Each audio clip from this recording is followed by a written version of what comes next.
Guided by a timeless truth, government exists to serve its people. The state of the municipality address.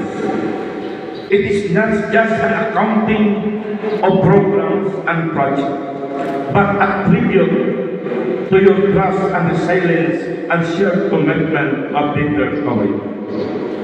Sa gingon ko sa miyaming sumo, I am very much aware the problems of our municipality cannot be solved in a blink of an eye.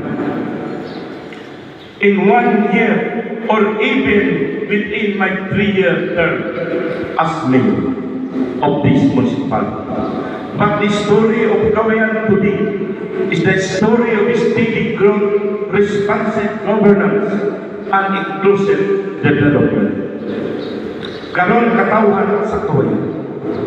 Uban ang dakong gado o dumog na ipibalo o karino nga ang munisipyo sa Kawayan opisyal na nga first class municipality.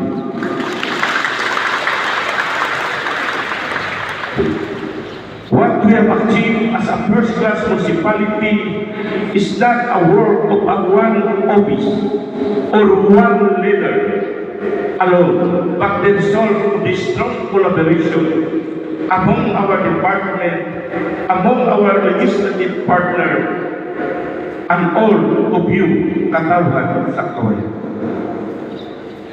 First, I would like to congratulate our local legislator, Adja Bundan, in passing resolution and 11 priority ordinances that will boost our economy. Usa kini nga magpamatuo nga kung magtinabangay ang executive o ang legislative department paspas o puso ang atong ipag-implementar sa mga program o proyekto o labaw sa tanan ang inyong makita ang dakong usaban sa atong lungsod. So daghan kayong salamat to Honorable Vice Mayor Esther Binson and the members of the Sangguniang Bayan and the SB Secretary. Thank you o salamat din kayo sa inyong suporta o sa inyong operasyon. So we have the Office of the Human Resource Management. We sustain the municipality in the prime HRE.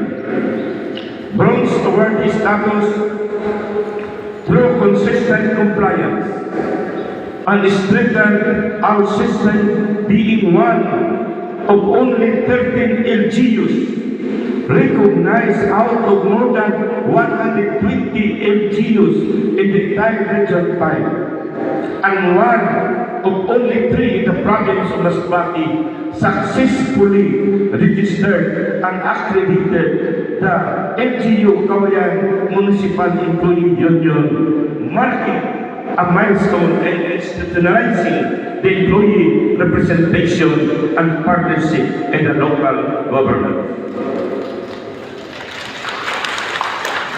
For the personal management, the total number of employees for the year 2024,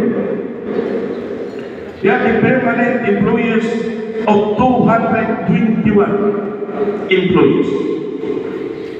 O karon po, na year 2025, doon na empleyado sa local government unit of Kawayan na permanent, 223 employees.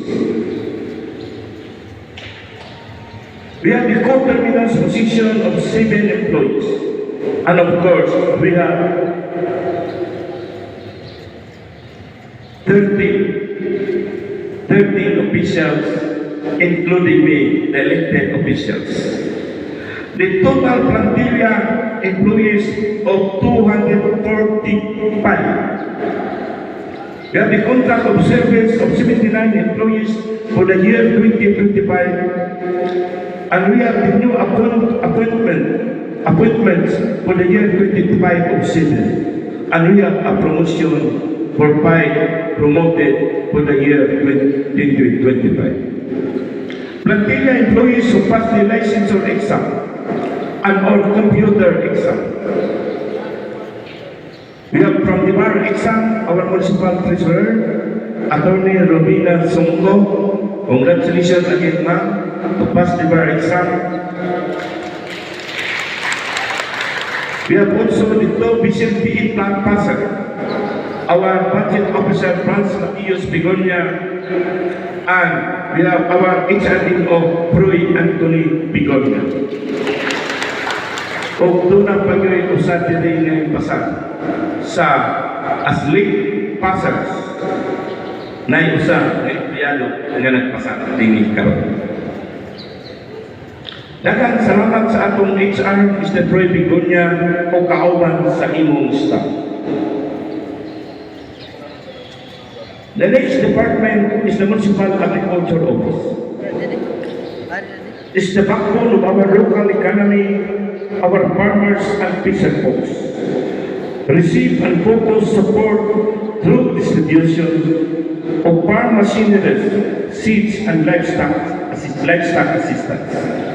Gani, among ipadaya ka among dako nga kadasing-kasing ang pasalamat sa tanang partner agencies nga ang padayon pagsuporta sa nagabalo uban kanamo ana sa kayuhan sa atong mag-uuma o sa atong mananaga nga mao ang haligi sa atong lokal nga ekonomiya, ilabi na ang Department of Agriculture.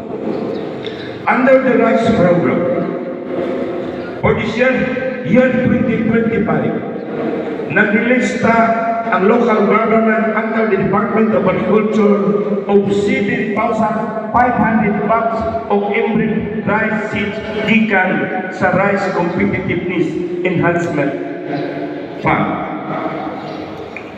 O nag-release usab kita o 1,460 of complete and urea fertilizer. O nakadawat usab o typhoon damage ang atong mga rice farmers in definitive check nga nagkatidad og 687 gikan sa PCIC, sa Philippine Crop Insurance. So maumagan nakito ang PCIC, kinito ang dipindi na dinisagugi sa atong mga farmers. Kaya kini kung atong report o atong mga tanong ang atong mga hayop para ma-ensure wag na yung bayo na nagdipindi na sa kuki sa usap apahon. Ang nga awarded the most outstanding municipality in Bicol under the ASIC sales program, the implementation of the large cattle category by the Philippine Rice Research Institute. Assisted the Maingao Farmers Organization to appeal the solar power irrigation center from the national government.